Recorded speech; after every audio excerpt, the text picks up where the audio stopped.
Disponemos de tan poquito tiempo que no estamos acostumbrados, nuestros catálogos no tienen muchas opciones. Cuando disponemos de mucho más tiempo libre, nos quedamos en calzoncillos. Eso de darle una chuche que se calle ha creado mucha obesidad y muchos problemas de salud. Si ahora es darle la pantalla que se calle, pues preparémonos para las consecuencias. Personas somos muy capaces de aguantar el aburrimiento siempre y cuando veamos que en el horizonte hay una recompensa. ¿Qué tiene que ver el aburrimiento con el suicidio? Hay personas que se suicidan por aburrimiento.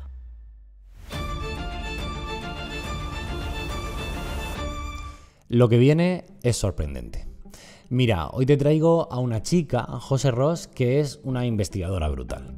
Es filósofa y en su trayectoria, desde premio extraordinario fin de carrera hasta un contrato en Harvard. Su currículum es impresionante. Pero es que se dedica al aburrimiento. Y tú dirás, ¿qué? Pues sí, José es la mayor experta en estudios de aburrimiento de España y una de las más reconocidas internacionalmente. Y es que en este mundo de redes sociales, de no parar, de la dopamina y de la recompensa fugaz, resulta que puede que en la capacidad y el modo de afrontar el aburrimiento estén algunas claves que expliquen parte de nuestro comportamiento, de cómo actuamos y de cómo enfermamos. Puede que entendiendo esto podamos tratar de solucionar buena parte de los problemas de índole psicológica que nos acontecen. Y sí, José ha sido la primera persona en España en abrir y trabajar en esta línea de trabajo, con un resultado extraordinario. El episodio de hoy no tiene desperdicio. Antes de comenzar, recuerda seguirnos en redes sociales, tanto al canal del podcast como al mío, Dr. Avellán. Este episodio es gracias a ICEN, que es el mejor instituto de posgrados universitarios en nutrición, entrenamiento, salud y deporte. Y también te invito a que te unas a mi newsletter, Vital, donde cada semana te escribo un artículo de salud de verdad para que aprendas de una vez por todas cómo cuidarte. Te dejo el enlace en la descripción, tanto de ICEN como de Vital. Hoy, en Ágora, Josefa Ros.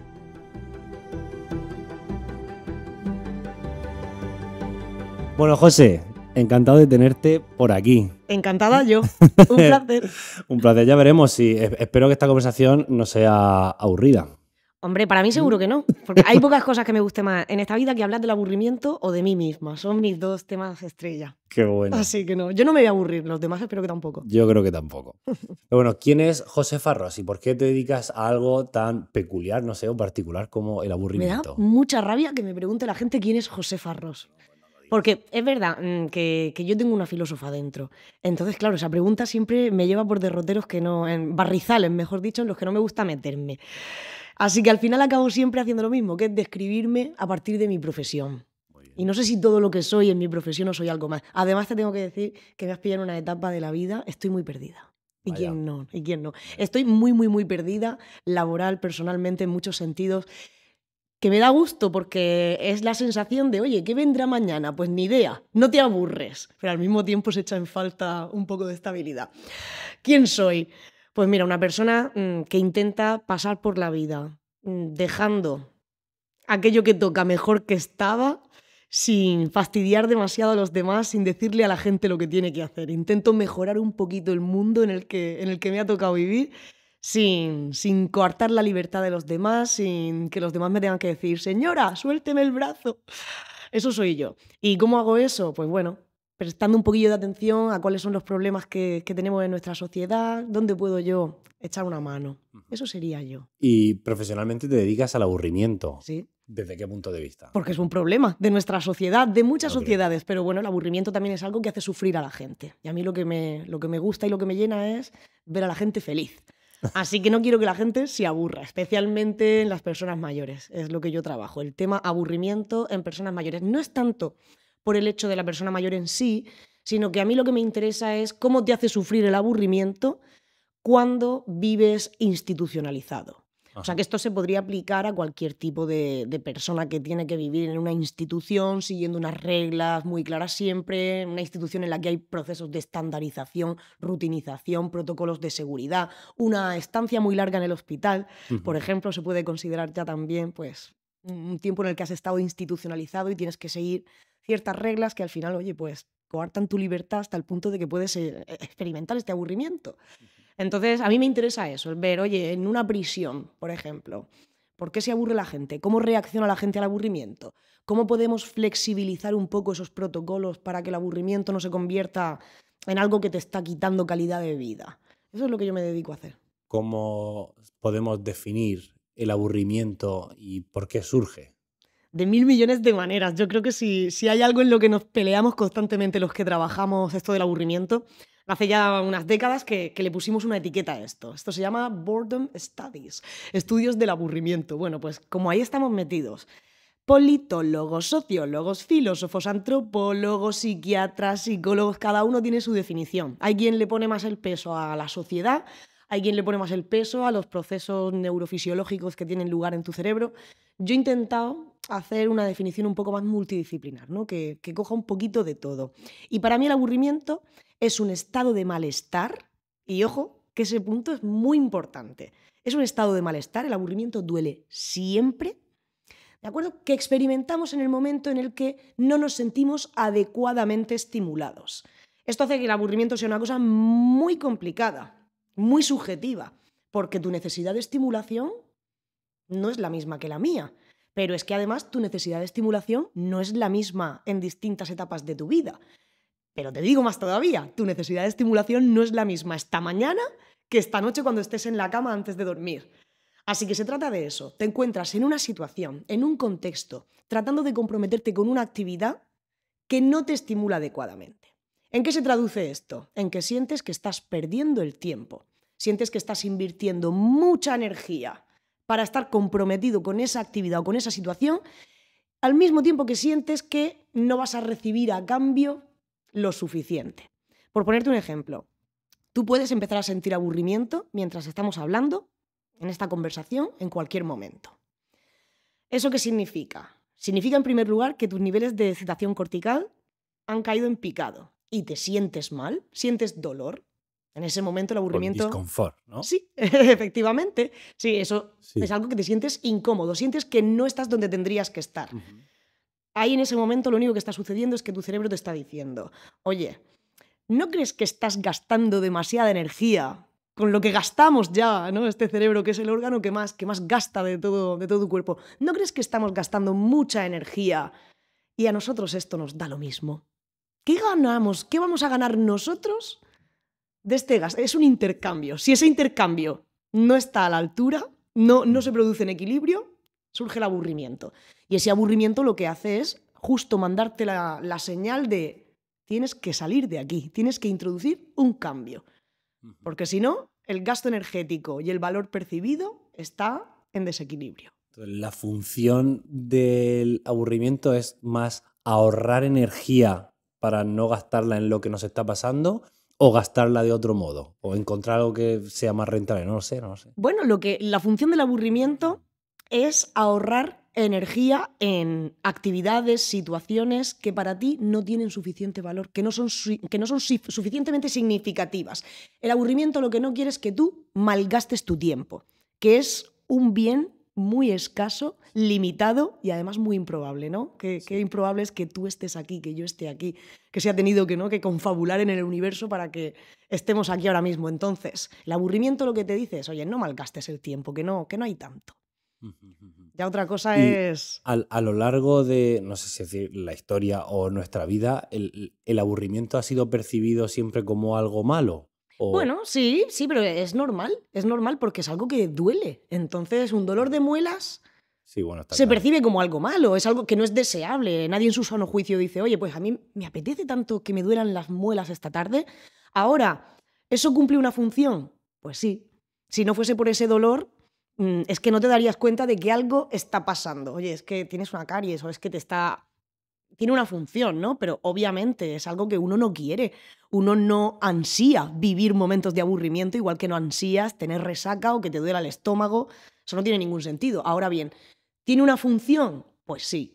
Y creo que esto siempre se ve muy claro con el miedo. Todas las emociones negativas tienen función antropogenética, ¿no? Desde que el mundo es mundo.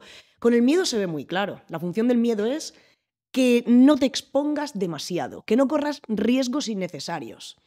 Ahora bien, el miedo puede dejar de cumplir esa función, puede volverse disfuncional, ¿no? Si ya se apodera al completo de ti, pero no es algo deseable. Aquí hay gente que me dice: ¿cómo que no? A mí me gusta ver una película de miedo. Digo, bueno, Te gusta sentir ese miedo, experimentar el miedo en un entorno controlado, pero a ti no te gusta ir a las 4 de la mañana corriendo delante del asesino. Eso no lo desearías.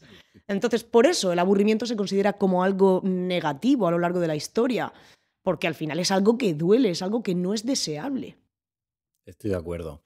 Pero una pregunta que te haría. ¿Hoy en día tenemos menos tolerancia al aburrimiento que hace, que no me voy muy lejos, 20 años? No sé si, no te diría... Hay muchos factores que aquí tendrían que entrar en juego, ¿eh? Porque el aburrimiento, ya te digo, se experimenta distinto en función del género, en función de la edad, en función del lugar en el que vives, la cultura en la que has crecido.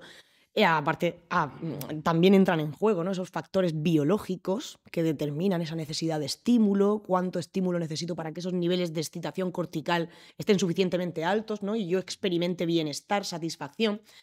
Pero realmente yo no diría tanto como que tenemos menos tolerancia al aburrimiento. Nunca se ha tenido tolerancia al aburrimiento. Nunca.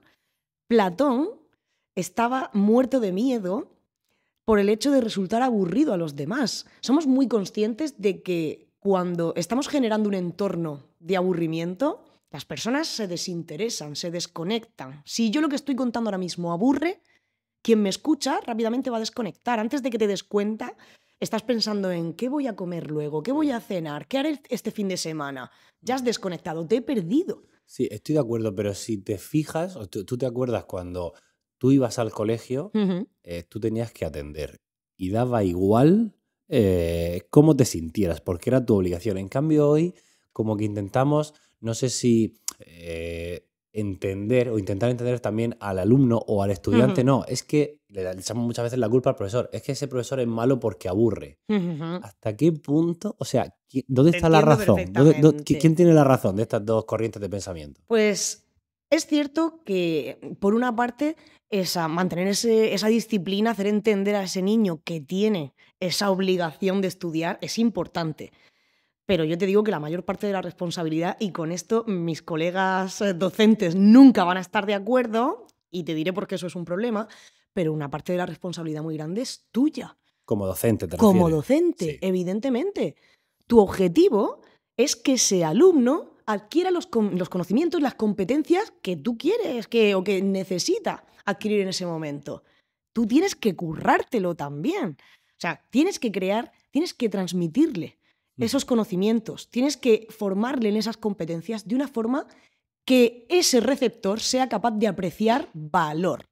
Claro. Es muy difícil que a un niño, antes obedecíamos, eso no significa que estuviésemos más interesados, estabas igual de aburrido, lo pasabas fatal y el conocimiento no lo adquirías. No lo adquirías. A lo mejor te sabías todos los ríos de España y sus afluentes y lo sabías para el momento en el que se lo tenías que decir de carrerilla al profesor. Y en cuanto terminaba eso se te olvidaba. Yo no me acuerdo de la mitad. De la mitad, qué generosa. Claro. No me acuerdo de casi nada. Entonces, yo creo que como docente tú tienes la responsabilidad de que ese objetivo se cumpla. Y para eso tienes que adaptarte también a esa necesidad de estímulo de tu estudiante. Es muy difícil que una persona de 12 años le hagas entender el valor intrínseco que tiene conocer la geografía española. Claro, efectivamente. Nos encantaría, ¿no? Es que mira, de mayor va a ser importante que conozcas quién es Cervantes. Un niño de 12 años está pensando en la novia, en el amigo, ya está, el fútbol o que te guste. No hay más. Entonces, ¿hasta qué punto el aburrimiento es algo negativo o positivo para nosotros como humanos, vamos, o en nuestro desarrollo, no sé? Es negativo en tanto que se experimenta como algo doloroso, pero es positivo porque cumple una función. Como cualquier dolor, cumple una función. Entonces, de alguna forma, yo considero que siempre que cumpla con esa función, el aburrimiento es positivo. Porque te ahorra tiempo, te ahorra energía, evita que sigas malgastando ese tiempo tan improbable. Ahora bien, ¿qué pasa cuando no puedes escuchar ese mensaje del aburrimiento? O lo escuchas y no puedes introducir ningún cambio en el contexto. Eso es que no puedes cambiar tu nivel de estímulo. Claro, ¿no? Claro, efectivamente. Tú recibes ese mensaje. Oye, esta situación para ti ya no tiene valor, no tiene significado. Estamos perdiendo el tiempo aquí. Pero no puedes salir de ahí. Aunque seas consciente de ello, aunque lo sepas, incluso aunque tengas 1000 ideas para dejar de sufrir esa situación, no lo puedes poner en práctica. ¿Tiene consecuencias en nuestra mente? Te pregunto. Evidentemente, evidentemente. Empezamos hablando de trastornos del estado anímico. Tú imagina ese alumno, volviendo al contexto, ¿no?, educativo, ese alumno que se aburre constantemente, que sabe qué le gustaría estar haciendo para ocupar su tiempo de forma significativa, pero no lo puede poner en práctica, porque estás obligado a estar ahí, aguantando ese aburrimiento. ¿Qué consecuencia puede tener eso? Pues trastorno del estado anímico en el sentido de que, bueno, pues cada vez experimentas más estados de tristeza, ansiedad porque te frustras. Ese estrés puedes incluso llegar a desarrollar estados depresivos. Los siguientes son los trastornos de la conducta. Pues el que siempre está dando follón en clase, distraes a los compañeros, desafías al profesor. Son reacciones. Al aburrimiento siempre hay que reaccionar. Y si no tienes libertad para reaccionar como tú buenamente desearías, al final explota, sale por otra parte. Un matrimonio en el que estás aburrido, pero no te separas porque no está permitido el divorcio, porque tenéis hijos en común, una hipoteca. Bueno, pues al final vienen las concupiscencias. Existen, me parece súper interesante esto, no lo sabía, nunca había pensado, no era consciente de que buena parte de los trastornos psicológicos que hoy en día tantos hay, ¿no?, hablando de TCA o trastorno de déficit de atención, pueden partir de un aburrimiento no correctamente enfrentado, por así decirlo. Sí, que no se ha podido gestionar. El aburrimiento se convierte en algo disfuncional en dos situaciones distintas. Puede que la carga esté en el individuo o puede que la carga sea exógena, claro, está en el contexto. Hay personas que tienen una altísima propensión al aburrimiento, porque esto se puede cuantificar. Se puede cuantificar, hay escalas de medición, aunque, bueno, las escalas de medición para mí son como los test del Super Pop. ¿Cómo te lo has pasado este verano? 0 muy mal, 9 de maravilla. Tú ya sabes cómo te lo has pasado este verano, pero bueno, lo haces y de repente 2. Si ya decía yo, que no era para tanto. Ya decía yo que este verano no.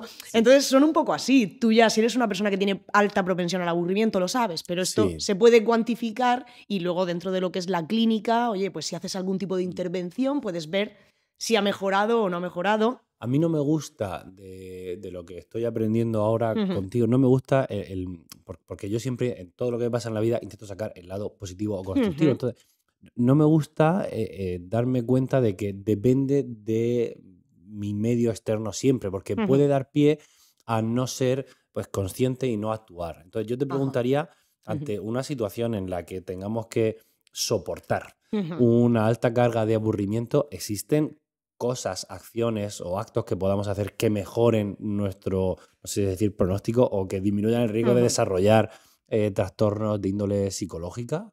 Bueno, en el caso de que ese aburrimiento que permanece en el tiempo se deba a causas endógenas, existen terapias que te ayudan. Un trabajo que eso le pasa a mucha gente. No todo el mundo tiene la suerte de poder trabajar en lo que le gusta o de poder cambiar su trabajo. Y hay veces que la vida pues, nos exige tener que aguantar situaciones que nos parecen un rollo. Sí, ¿no? Entonces, es así. ¿Qué podemos hacer para llevarlo con la mejor salud posible o la mejor disposición psicológica, con el menor riesgo de sufrir todo esto que nos está Tenemos que intentar que, si es cierto que ya en ese tiempo determinado del deber, en el trabajo en este caso, por ejemplo, no tienes esa libertad para escaparte, para sentir que estás llenando el tiempo de forma significativa, es muy importante que el tiempo del poder restante lo emplees muy bien. Lo emplees de la mejor manera posible para que sientas que se compensa, que compensas de alguna forma. Hombre, lo ideal sería que si estás en esa situación que para ti no es suficientemente estimulante o que no es suficientemente grata o que no te permite, lo que sea, ¿no? Te estás sintiendo aburrido, desmotivado, ya cansado de esto. Esto no cumple con mis expectativas. Lo ideal sería poder poner en práctica tu estrategia de huida. Que lo más probable sería decir, dejo este trabajo y busco otro. Pero si eso no es posible, me parece que es muy importante que la gestión que hagas de tu tiempo fuera de ese espacio sea tal que sientas que estás aprovechando el tiempo para compensar esa otra situación. Y es algo que no hacemos. Estamos tan quemados con ese tiempo. Que nos acordamos del quemado cuando salimos. Efectivamente, Sí. cuando luego llega tu tiempo del poder, el tiempo para la libre realización de lo que a ti te dé la gana, estás lamentándote de Claro. ese tiempo, estás cabreado, no te esfuerzas en pensar qué te llena de verdad a ti como persona, sino que, mira, voy a poner una plataforma de contenido, me trago una serie, no pienso, desconecto. Pues yo entiendo que cuesta trabajo, pero si ese tiempo al menos lo llenas con actividades que para ti tienen significado, genuinamente, podrás compensar. Sí, es interesante porque una de las cosas que yo también he aprendido con gente que se dedica a ello es que uno de los valores o cualidades que tiene la gente que se considera feliz es que tienen un sentido de propósito, ¿no? Entonces, si tú puedes tener un trabajo o una parte de tu día a día que tienes que hacerte cargo de alguien y que crees que estás perdiendo el tiempo, pero si luego tu vida tiene un sentido, quizá, o sea, eso le resta maldad o perjuicio a la Completamente, pero incluso también en el trabajo, a ver, el aburrimiento no siempre es consecuencia de repetición, de monotonía, de que estés en un contexto en el que ya sabes qué esperar, que no hay retos, ¿no? A ver, hay partes de mi trabajo, por ejemplo, que son muy repetitivas, que yo ya sé cómo empieza y cómo acaba y cuáles son los pasos intermedios. ¿Me estoy divirtiendo? No, pero es que tampoco me estoy aburriendo. El aburrimiento no es lo contrario a entretenimiento, no es lo contrario a diversión, es lo contrario a significado. Yo no me estoy divirtiendo, pero siento que lo que estoy haciendo tiene un propósito. Las personas somos muy capaces de aguantar el aburrimiento siempre y cuando veamos que en el horizonte hay una recompensa. Un sentido. ¡Claro! Puedes aguantar una hora en la sala de espera del médico aburriéndote. Porque tienes un objetivo en ese horizonte, que es que el médico te vea. Ahora bien, ¿qué pasa cuando no hay objetivo en el horizonte? Cuando estás aburrido todo el tiempo porque no te queda otra, porque te están obligando desde fuera. Eso es más complicado y eso es lo que trabajo yo. ¿Y hay diferencias entre un aburrimiento ocasional o agudo y aburrirse todos los días? O peor, saber que te vas a aburrir todos los días. Eso también se gestiona de un modo peor, no sé. Hay consecuencias especialmente, bueno, no solamente a nivel psicológico, que siempre a mí no me gusta, ¿no? Hacer esta distinción cuerpo-mente ni psique, porque al final es lo mismo. Si tú estás mal de aquí, este de aquí lo va a notar enseguida. Mala alimentación, mal sueño, vida más sedentaria, hábitos menos saludables. La persona que se aburre constantemente y no puede salir de ese estado de aburrimiento y no encuentra las herramientas siquiera para no poder librarse de eso, al final te creas tú tus propias herramientas. Te creas tus propias herramientas. Algo que se ve mucho son las adicciones. Las adicciones, es decir, mira, pues por la vía rápida escapo de efectivamente. Entonces, por supuesto, un aburrimiento pasajero, un aburrimiento funcional, que es de aquel del que se puede salir, a partir del que se puede crear una estrategia de huida y ponerla en práctica, pues eso es maravilloso. Si es que al final no pasa nada, un momentito de dolor que te está diciendo, como con la muela, oye, ve al dentista, y se acabó. Ahora, todo el tiempo, yo con las personas con las que trabajo me doy cuenta de que tenemos esa evolución. Trastorno del estado anímico, trastorno de la conducta, y a partir de ahí es un empeoramiento del estado físico. ¿Ah, sí? Claro. Pero fíjate, precede, ¿no? Me gusta esa idea porque te puede alertar antes de que estés pues, más fastidiado. ¿No? No quiero decir que el cuerpo sea menos o más que la mente, pero si se va sumando... Si es que son igual de importantes, claro, uno sin el otro no va a ninguna parte.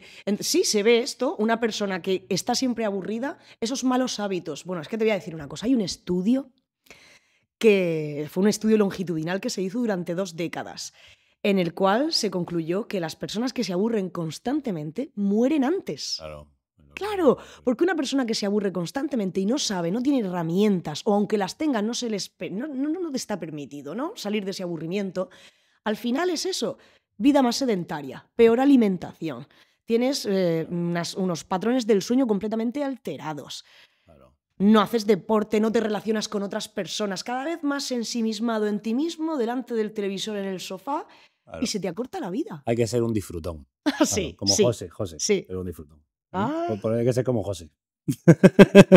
Ya lo sabemos. No le estáis viendo la cara, pero está la tiene. Está todo el rato riéndose. Es el mejor.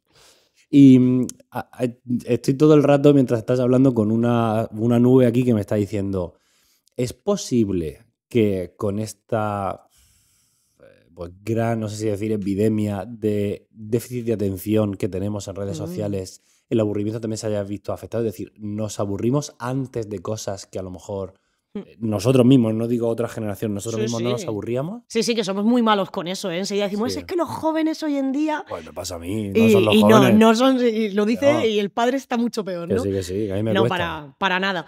Pues sí, evidentemente, al final, determinado consumo de contenido en el cual tú juegas un papel más pasivo, que ojo, nunca me vas a escuchar demonizar la tecnología ni las redes sociales ni nada de nada, pero yo soy muy aristotélica, la virtud está en el término medio.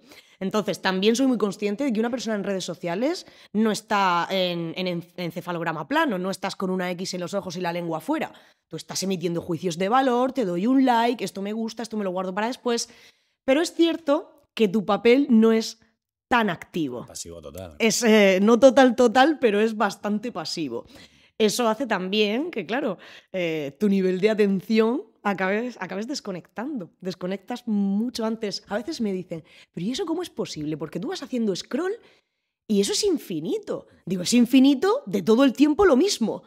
Porque es todo el tiempo lo mismo.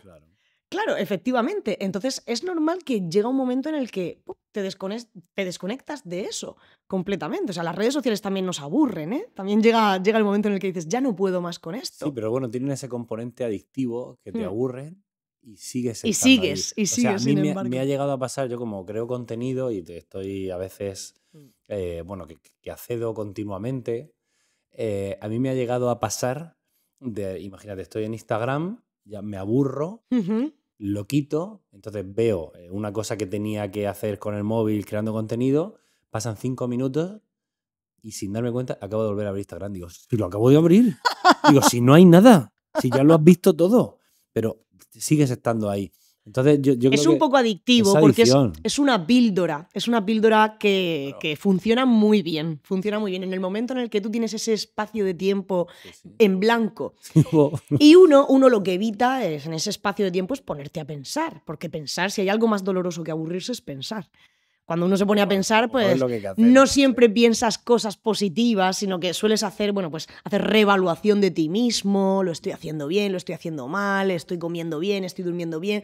Bueno, uno se pasa revista, ¿no? Cuando se pone a pensar, se pasa revista. Entonces esto es muy desagradable. Se da uno cuenta de sus miserias y suele ser muy desagradable. Entonces lo evitas. Y tu cerebro, que se cansa mucho cuando haces ese pensamiento, cuando hay un proceso metarreflexivo, se gasta mucha energía. Esto de las redes sociales no lo ha creado un ente maligno, ni lo hemos creado nosotros para gastar menos energía.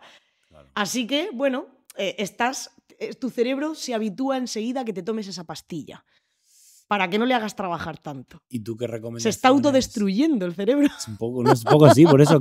¿Tú qué recomiendas al fin y al cabo en cuanto a manejo de redes sociales? Como experta en aburrimiento, pero también como filósofa. No sé. O como ser humano, ¿no? Que puede tener una opinión como la de cualquier hijo de vecino. A mí me parece que cumplen una función extraordinaria, ¿eh? Extraordinaria. Me parece un lugar, al contrario de lo que piensa mucha gente, me parece un lugar al que ir a informarse maravilloso, a poco que tengas un par de luces, ¿no? Ya ves cosas y puedes contrastar. En fin, me parece que deja mucha libertad a la cuestión del derecho a la información, etcétera. No estoy de acuerdo con que, uy, madre mía, es que distinguir la verdad de la mentira en redes sociales es imposible. No, es que nos gusta mucho, ¿no? Hacernos los tontos y parecer menores de edad, pero no. Tú te crees al final lo que tú quieres porque resuena en tu cámara de eco. Pero bueno, esto es aparte. A mí me parece que tienen muchísimas virtudes, muchas virtudes. Y que uno tiene también, jolín, pues que ponerse un poco ese límite. Tú date cuenta de una cosa. Si la red social se convierte en tu única opción significativa para ocupar el tiempo, ¿qué pasa el día que no puedas entrar en una red social? ¿O qué pasa cuando eso, de tanta repetición, empiece a cansarte?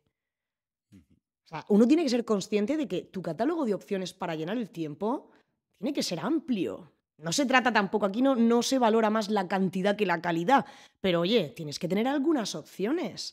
porque imagina que sucede algo y esa opción deja de estar disponible, ¿no? Creo que hay que abrirse un poquito más al mundo. Hay que ser consciente de eso. Si tu única opción es esa, y ese es un poco el problema que nos sucede ahora con los niños, ¿no? Bueno, con los adolescentes, que les hemos enseñado que tu catálogo de opciones es la pantalla y ya está. Jolín, pues esa persona, su crecimiento va a estar muy limitado.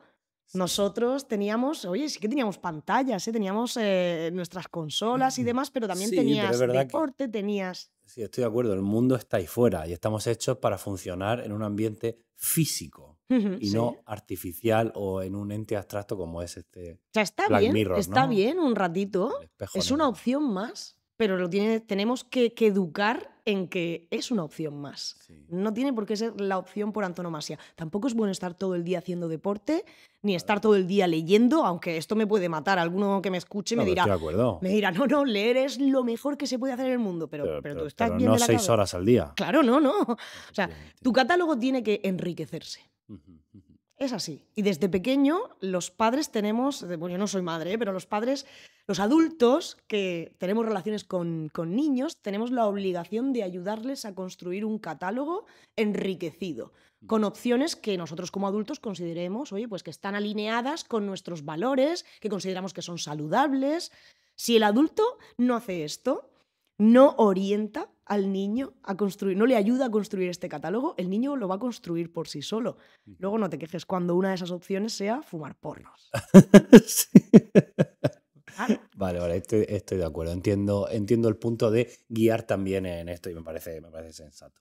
Yo creo que si el niño crece sano, de adulto hay más probabilidades de que sea sano también, ¿no? Claro. Y no tenga este problema con las redes sociales. Claro. Aunque la tendencia a la adicción también existe. Sí, pero bueno, puede existir en un lado o en otro. Sí, Entonces, sí.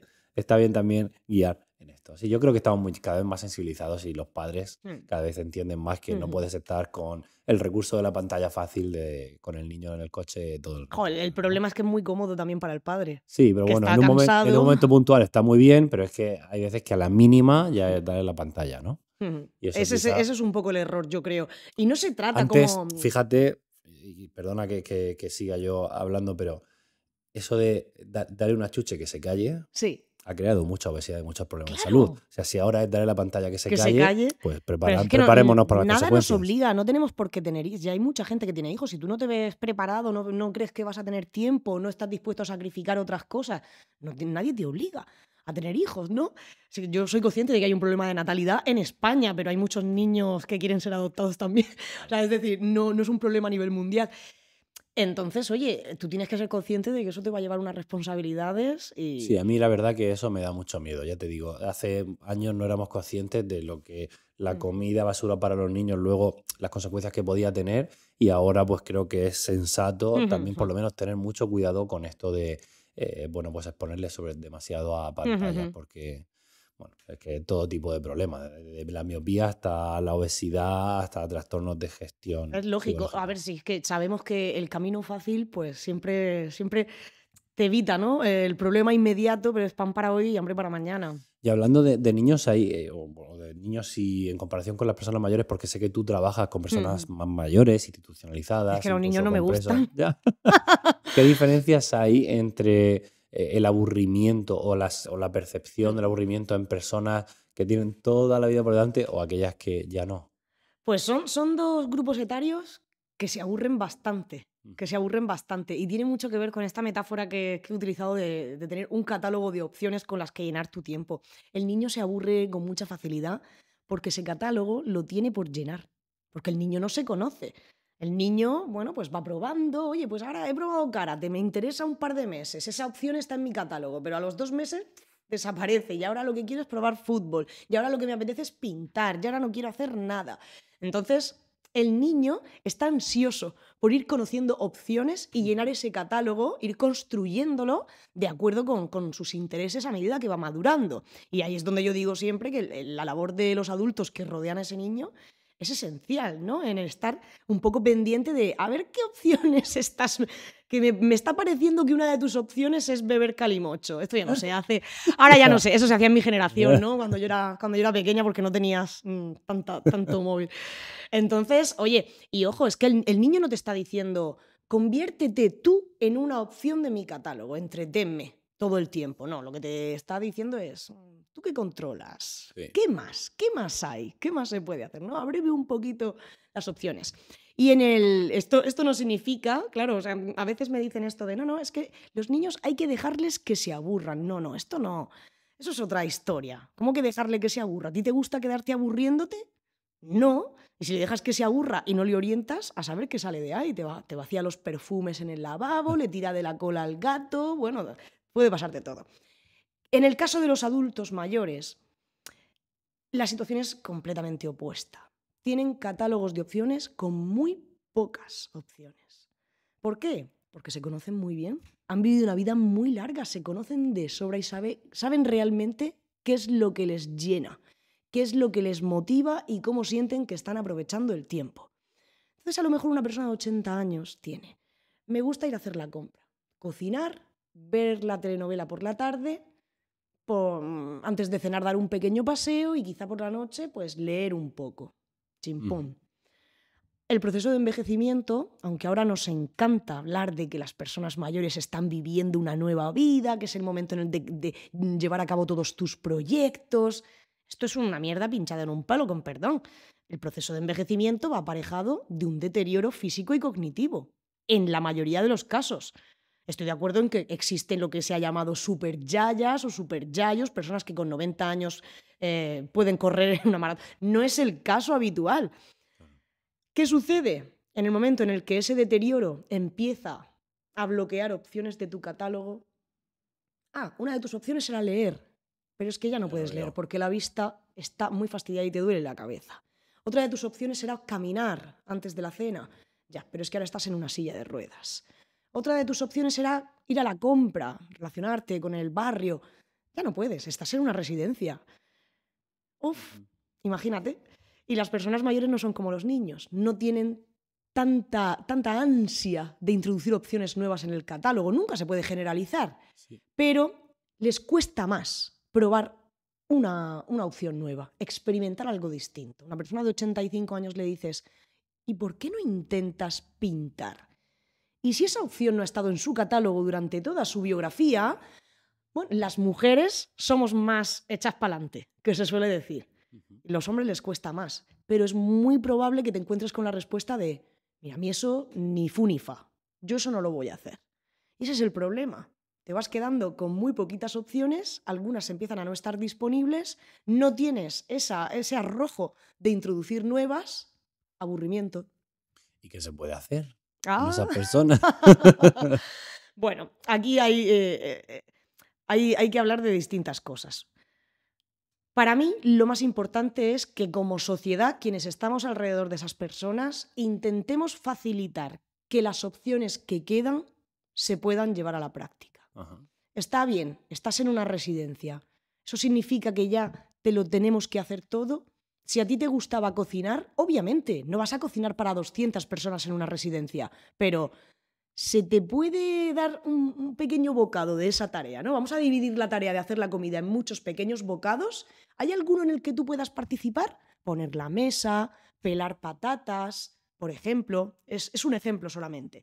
Me parece que lo más importante, más que intentemos forzar a las personas mayores a que practiquen actividades completamente nuevas, que a lo mejor a veces les da miedo, les ponen en una situación de ¿y si la cago? ¿Y si no lo hago bien? ¿Y si hago el ridículo? Lo más importante es que intentemos potenciar lo que todavía pueden hacer, aunque tengan que hacerlo con un poco de ayuda, aunque tengan que ajustar un poco sus expectativas, porque ya no es cocinar en general, pero, oye, puedes colaborar con la comida, puedes colaborar con algunas tareas. Eso me parece imprescindible. Pero es cierto que también uno tiene que poner de su parte, estar un poquito abierto. Oye, pues sí, ¿cuáles son las nuevas opciones que ahora están a mi disposición? Sí, yo me puedo imaginar que esto sea especialmente complicado cuando ya se han desarrollado pues, alguna, no sé si decir enfermedad, pero alguna condición psicológica pues, que sí, te lleve a decir, mira, es que estoy con una ligera o una profunda depresión y paso de iniciar cosas nuevas, o incluso estoy a disgusto o agresivo con las personas de mi alrededor, entonces es difícil hasta para las personas que lo rodean. quizá el aprendizaje está para los demás que estamos ahí, intentar con resiliencia aguantar esos envites, ¿no? Es que esto es un trabajo de equipo. No recuerdo en qué entrevista me preguntaban hace poco, oye, ya off the record, cuando ya habíamos terminado la entrevista, la entrevistadora me decía, mira, te estaba escuchando y pensaba todo el tiempo en mi madre. Claro. Mi madre ya no puede hacer muchas de las cosas que hacía antes y es que no quiere hacer nada nuevo. Además ha perdido a mi padre, entonces está en un proceso de duelo. Y yo le digo, mamá, ¿por qué no sales con las vecinas y vas a no sé dónde? ¿Por qué no acudes al centro de mayores del barrio y que ahí están haciendo pintura, están haciendo manualidades? Y le dije, es que no es así. Digo, es que, ¿por qué no se lo planteas de otra forma? ¿Por qué no le dices, mamá, tú sabes que a mí me encantaría ir a pintar? Claro, y me da un montón de vergüenza ir sola. ¿Tú te vendrías conmigo? Claro. Claro, le cambias un poco el modo y lo puedes enfrentar. No, ¿verdad? Es muy interesante, muy interesante. O mamá, a mí me apetece mucho salir a pasear, pero me da miedo irme sola. O es que me aburro si me voy sola. ¿Tú me harías? ¿Y qué te va a decir tu madre? ¿Que no? No sé, pero es verdad que muchas veces nos cabreamos nosotros con ese viejo gruñón y a lo mejor hay una persona que necesita pues, mucha más ayuda de la que te sale darle cuando se está... Bueno, te está atacando, ¿no? Efectivamente. Entonces, oye, yo qué sé, son formas distintas de abordar el problema. Y esa persona mayor también tiene que poner un poco de su parte, porque a veces las personas mayores también son muy cerradas. Bueno, todo el mundo tiene... Hay personas que son muy cerradas, pero es cierto que cuanto más tiempo tienes y más te conoces a ti mismo, más te cuesta, ¿no? Salir de esa zona de confort en la que tú te encuentras medianamente bien. Entonces, también se requiere un poquito de esfuerzo por esa parte. Y el profesional de la psicología tiene unos conocimientos muy buenos de los que las personas mayores no se atreven a beneficiarse. Ir al psicólogo no significa estar loco. Pues estoy seguro, tú como investigadora y docente, que conoces estudios curiosos que se han hecho sobre el aburrimiento. Cuéntanos alguno que creas que puede ser interesante o divertido. Bueno, a mí me gusta el que comentaba antes de comprobar que las personas que se aburren siempre se mueren antes, me parece maravilloso. Hay uno... Muy tétrico. Es un poco tétrico, sí. Bueno, este no sé si es alegre, pero es el más famoso, yo creo, que es este experimento en el que comprobaron que las personas, si las dejas, si consigues hacer que sus niveles de estimulación caigan en picado, creando un entorno que es completamente yermo, es decir, habitación con pared blanca, no puedes hablar con nadie, no hay nada que hacer más que tus pensamientos. En el momento en el que empezaba a experimentarse ese aburrimiento, las personas se daban una descarga eléctrica. ¿Cómo? ¿Qué? Espérate, que no me he enterado. Tenían un botón, ese era el único estímulo. Sí. El único estímulo. Tenían un pulsador, pum, le das y te daba una descarga eléctrica. Pero ellos lo sabían. Sí, claro. Sí, aparte no lo hacían una vez. No era solamente una vez, sino que a lo mejor te daba la descarga, ya te quedabas así un poquito y en cuanto empezabas otra vez a aburrirte... ¿En serio? Sí. Qué fuerte. ¿No lo conocías? No lo conocía. Pues es muy curioso. O sea, tú sabiendo que hay algo que te hace daño, estás tan aburrido que dices, pues por lo menos, no, tu mente dice prueba por si acaso. Sí. Bueno, esto es un clavo saca otro clavo. ¿Qué es lo mejor para evitar un dolor? Insuflarte, ¿no? Y hacerte otro dolor distinto. Y lo que más me gusta a mí, el aburrimiento se convirtió en tema de investigación científica a principios del siglo XX. Por el problema que estaba suponiendo en las fábricas para los trabajadores. Y seguimos iguales. La psicología laboral sigue muy preocupada ¿por qué se aburre la gente en el trabajo, no? ¿Es verdad? Vaya, no lo sé. ¿Por qué? Entonces se empezó a estudiar de manera más seria, aunque se llevaba estudiando desde la antigüedad, pero se empezó a estudiar de forma más metódica. Sí. Y a mí me encanta cuando empezaron a experimentar con esos trabajadores en las fábricas que se aburrían, para ver cómo podían aliviarle el aburrimiento, porque no querían que tuviesen accidentes laborales, que dejasen de producir por estar distraídos. Bueno, pues aquí hubo un psiquiatra, Joseph Barmark, que hizo una serie de experimentos, de más suave a más intenso. Primero empezaron colocando a los trabajadores cerca de las ventanas, para que les diese el aire, a ver si el aire fresco te espabilaba un poco. No funcionaba mucho. Después probaron con subir un poquito el sueldo a esos trabajadores que tal cual. Funcionaba para algunos, para otros no. Y en el último experimento ya probaron con anfetaminas. A darle anfetaminas a los trabajadores y eso funcionó. Hombre. Pero tenía otras consecuencias negativas. Efectivamente. Seguramente ninguna de estas acciones sea la mejor. Vaya, vaya. No, no, no. No nos dábamos cuenta de que el problema está en, Claro, en ese contexto, entorno. en el entorno. Eso es. La No es parte externa. culpa del trabajador. No puedes drogar a O cada no, uno de los o no trabajadores. del todo, ya cada uno que haga lo que quiera.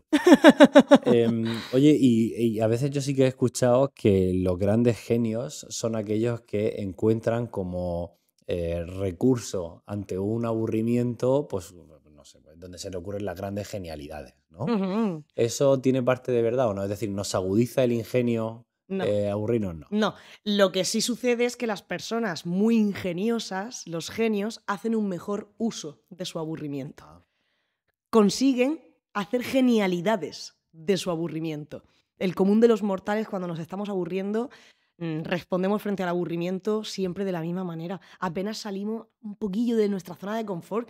De hecho, es que es así. O sea, tienes ese catálogo de opciones que tu cerebro sabe que te funcionan para huir del aburrimiento. Y es que no hay ningún proceso reflexivo normalmente entre aburrirte e introducir un cambio en ese contexto. Directamente tu cerebro accede a ese catálogo de forma inconsciente ujú. y tú antes decías, ya antes de que me dé cuenta, estoy otra vez en Instagram. Claro, ¿Qué claro. mierda pasa? Pues tal cual, tu cerebro sabe que cuando tú estás haciendo eso, sientes satisfacción, sientes que estás llenando el tiempo de forma significativa. Así que, sin que tú te des ni cuenta, ya te dice, entra aquí un rato, hombre. Claro. Es verdad. Entonces, no, el común de los mortales, en el mejor de los casos, reaccionamos frente al aburrimiento de forma que no nos resulte dañina. Ujú. Porque cuántas respuestas frente al aburrimiento son del todo desadaptativas, dañinas. Estoy aburrido en casa, pues ¿cómo? ¿Cómo sin tener hambre? Sí, fíjate que Bebo. cuando me estoy dando cuenta con lo que dices, que ante el aburrimiento lo que encontramos es realizar acciones que nos den satisfacción. Ujú. ¿Hay alguna en particular, yo te preguntaría, que tú recomiendes a las personas que no tienen ese amplio catálogo? Pues si tú ves una persona, chico, chica, que mira, hace deporte, le gusta salir, es más disfrutón, pues yo Ujú. entiendo que tú no le dirías, vale, lo haces muy bien, pero ¿y para aquellas personas con menos Que les cuesta. recursos de cosas que les saben disfrutar, tú recomiendas alguno en particular? Una opción que creo que funciona, que suele funcionar. Pasar tiempo en la naturaleza ¿Ah, sí? o con animales. Qué bueno. ¿Con animales? Sí. ¿Por qué? No lo sé, pero cuando uno acaricia, por ejemplo, un gato, tu cerebro segrega dopamina. Sí, sí, sí. Segrega dopamina y te sientes satisfecho, te da Sí, placer alimentar. A mí es una de las opciones que está en mi catálogo. Ajá. Dar de comer a gatos callejeros. Bueno, tiene que ser callejeros. Sí, sí. Bueno, también Sí. tengo dos gatos domésticos, Por pero eso sí, digo. que son los que lo están pasando mal. Pero, por ejemplo, eso, pasar tiempo en la naturaleza, Sí. hacer jardinería, iba a decirte gardening, hacer Ujú. jardinería. O sea, pasar tiempo. Porque entiendo que esa persona que tiene menos recursos es porque tampoco le gusta demasiado socializar. Puede ser. A lo mejor hablamos de una persona que es más introvertida, que pasa mucho tiempo consigo mismo y al final siempre acabas tendiendo eso, ¿no? Pues a estar más viendo la televisión, en el ordenador. A lo mejor puedes hacer un poco de deporte, pero tampoco haces deportes de equipo ni deportes en los que estés con otras personas. Bueno, pues creo que puede ser una muy buena solución el pasar tiempo en la naturaleza, en contacto con otros seres vivos. Yo le encuentro mucho sentido a lo que dices Ujú. y te lo voy a intentar explicar porque desde el punto A de ver. vista psicológico de la salud, o sea, te voy a dar una explicación que no, yo esto es la primera vez que lo escucho, lo tuyo, pero sí que muchas veces me he preguntado desde el punto de vista, como digo, de la salud, ¿por qué estar mirando al mar? Sobre todo a la gente que le gusta la playa. ¿Por qué nos gusta la playa? Ujú. ¿Por qué escuchamos Sonido. el cántico de un pájaro y a todos nos parece agradable? Cuando es algo que no es nuestra especie y vamos a vivir con ellos porque, vamos, se pueden tener de compañía, pero ya sabes que eso no suele ser lo habitual. Y es que nuestro cerebro y al fin y al cabo nuestro cuerpo está hecho para funcionar en la naturaleza. Sí. Entonces, en aquellos paisajes con verde o digamos en la costa, o el simple hecho de escuchar el cántico de un pájaro nos hace sentir conectados. De un modo u otro, digamos que estamos programados Qué bonito. para sentirnos parte de la naturaleza. Entonces no he dicho ninguna gilipollez, fíjate. No, es que de hecho lo que has dicho tiene mucho sentido, porque yo me he acordado de eso, porque la gente dice, ¿por qué es agradable un pájaro? Un pájaro no tiene sentido, no, tiene mucho sentido porque Sí. te hace sentirte en tu mundo, te hace sentirte más bueno, pues he utilizado con el ambiente. Y quizá hoy en día, que además estamos tan, pues eso, tan ensimismados con nosotros mismos, trabajo, mi casa, mis vacaciones, mi cena, mi comida, estamos tan yo, y nos sentimos solos, es verdad, nos sentimos muy solos, sentimos que no somos parte de nada en realidad, nos sentimos desconectados del resto. Hay que Pues es una conectarse. forma Claro, de claro. decir, sí que soy parte de algo Ujú. que va más allá de mí. Claro, claro. Yo dependo de esto y Claro. esto depende de mí. Tú eres un ser vivo dentro de un macrobioma, de un ecosistema. macro ser vivo que puede ser la Tierra con sus especies, claro, claro. Pues eso, por eso tiene que ser, fíjate. Tiene que ser muy, me ha gustado. Qué bonito. ¿Qué impacto tuvo? Te quiero hacer una pregunta antes de acabar, porque para mí me supuso una cosa que nos pasó brutal y creo que todos nos aburrimos mucho. ¿Qué impacto tuvo la pandemia del COVID en cuanto a niveles de aburrimiento o de sus repercusiones en nuestra sociedad? Se dispararon. Sí, ¿no? Se dispararon. Para mí fue sorprendente porque yo no soy psicóloga clínica, ni tampoco yo hago formaciones en torno a la cuestión del aburrimiento desde un punto de vista más teórico para enseñar a grupos de trabajo a utilizar las escalas de medición, a crear intervenciones en ciertos entornos para que los niveles de aburrimiento desciendan. Pero yo no puedo sentar a una persona en mi sofá y hacerle terapia. Y me llamaban personas que conseguían mi contacto para decirme, estoy tan aburrido que voy a cometer una locura. ¿Qué hago? Y yo, claro, qué responsabilidad. Y yo decía, ¿y yo qué te digo a ti si no te conozco de nada? Para saber qué recomendarte, debería pasar horas hablando contigo. O sea, era terrible, era terrible. No pasó mucho, ¿eh? Fueron un par de personas. Y una tercera me llamó para decirme, pues ¿sabes que me he dado cuenta de que el aburrimiento me está sentando genial? Porque ahora que tengo tanto tiempo libre, he sentido aburrimiento y gracias a eso me he convertido en una persona mucho más creativa. Y yo le pregunté, digo, ¿por qué? ¿Qué ha pasado en tu vida, ¿no? ¿Qué ha desatado esa creatividad? Y me decía, yo nunca en la vida he cocinado y ahora estoy horneando pan. Y yo, uy, pues sí, qué creatividad. Ya ves, pero bueno, Ya cada uno se donde, siente bien. donde Bueno. tengas tus... Pero había otras personas que ya no llamarme, sino escribirme emails y decirme, nunca había discutido con mi esposa y desde que estamos en casa estamos tan aburridos, no sabemos cómo llenar ese que le damos tiempo. al botón del electroshock. Y... Sí, y se electrocutan el uno al otro. Claro. Efectivamente. Entonces, mira, yo lo que creo que sucede aquí, somos una sociedad que estamos comprando mucho el rollo este del tengo derecho al tiempo libre, tengo derecho para tener más tiempo del poder, ese tiempo en el que yo decido lo que hago Muy bien. ¿Estás dispuesto a hacer el ejercicio de pensar cómo vas a querer llenar ese tiempo libre? ¿Estás dispuesto a hacer el ejercicio de conocerte lo suficiente a ti mismo, de mantener ese diálogo contigo mismo, que es tan doloroso, para saber qué de verdad te hace sentirte satisfecho?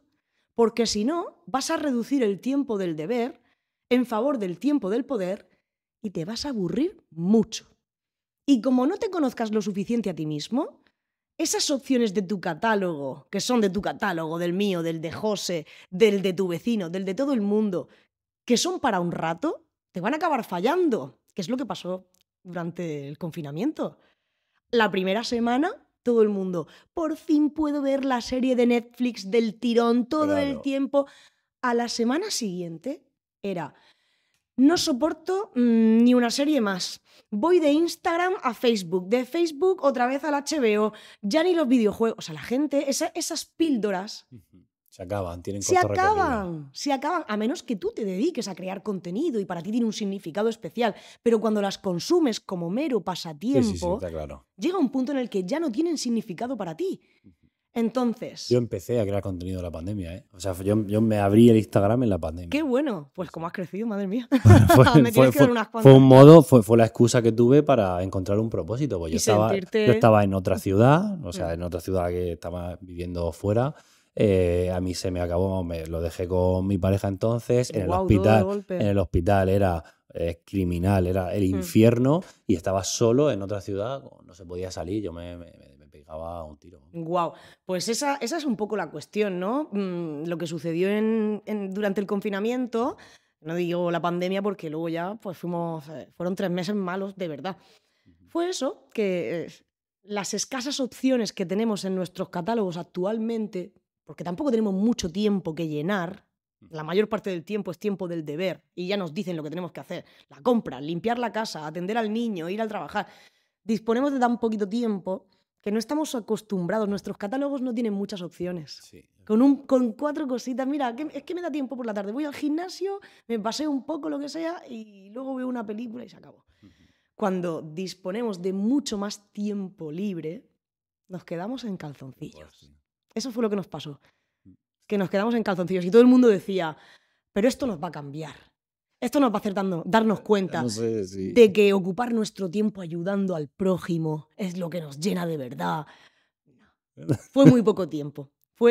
Pareció entonces una eternidad, pero fue demasiado escaso para producir un cambio real en nuestros hábitos y en nuestro comportamiento. Y al final, en cuanto tuvimos un poco de libertad, volvimos a lo mismo de siempre o peor, porque dijimos que en cualquier momento nos lo quita. Lo han nombrado de pasada y no quiero irme sin preguntártelo, porque preparándome el episodio he visto que estás de organizadora de una conferencia que se llama I Want to Die, que es como de suicidio. La organicé, ¿no? Es una de las ramas también con las que trabajo un poquito. Entonces tú trabajas con el suicidio. Cuéntanos un poco por qué tiene que ver el aburrimiento con el suicidio. Pues es que hay un problemón, ¿eh? Hay personas que se suicidan por aburrimiento. Hay personas que se suicidan por aburrimiento. Y esto, aunque parece más propio de la literatura, parece más propio de las películas, no es así. El aburrimiento puede llevarte a un nivel de desesperación. Cuando tú estás aburrido todo el tiempo, imagina ese instante de dolor que tú experimentas cuando una película, qué tostón, esto no me está interesando, ese instante que dura hasta que tú decides introducir un cambio en el contexto, que puede ser apagar la tele, irte a darte un paseo, cambiar a otra película. Imagina que eso durase un día entero. Y ahora imagina que durase un mes, un año. ¡Wow! Hay personas que se intentan quitar la vida y personas que se han quitado la vida por aburrimiento. No es ninguna gilipollez que la gente te dice, qué exageración. No son muchas, evidentemente, no tenemos una pandemia, pero está ahí. Y pasa también en las residencias de mayores. Personas que están viviendo institucionalizadas y que cuando se han intentado suicidar les preguntas y no te han dicho, me siento solo. No te han dicho, es que tengo muchos dolores o me encuentro deprimido. No te han dicho, es que yo siento que el tiempo aquí no lo puedo ocupar de ninguna manera que para mí tenga significado. Eso es aburrimiento. Y por tanto he decidido acabar con él, ponerle fin. Me interesa mucho. Pero sobre todo la verdad es que este proyecto paralelo que yo monté en torno a la cuestión del suicidio y demás, a mí lo que me interesó ahí fue agrupar a varios expertos a nivel mundial para investigar de forma más teórica cómo las historias sobre suicidio pueden ayudar a personas que están ideando, que están experimentando ideación suicida, que están pensando en el suicidio. ¿Hasta qué punto el hecho de leer en la literatura, ya sea de ficción, sea biografía, hasta qué punto el hecho de leer sobre ese tipo de situaciones te puede ayudar a ti a comprenderte mejor, a comprender mejor la situación en la que te estás viendo abocado a acabar con todo? Pero es un proyectito secundario que orquesté. Pero me parece súper interesante porque es, desde luego, de hecho, a partir de la pandemia tenemos mayores tasas de suicidio, sobre todo en población joven, y creo que cualquier ayuda que se les pueda brindar, pues tiene que ser, es bien recibida, ¿no? Sí, a mí me parece importante. Yo soy una investigadora multidisciplinar y a mí siempre me parece esencial que las ciencias puras se alineen con las humanidades, que tengamos, ¿no?, esa imbricación, que transfiramos conocimiento de un lado a otro.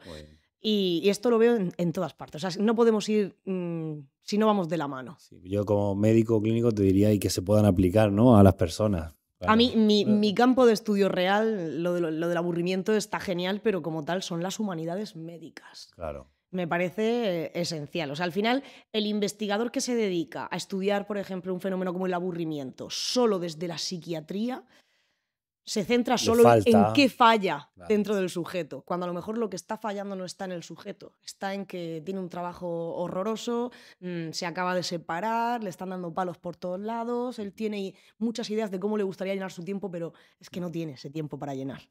Tiene que estar apagando fuegos, ¿no? Todo el...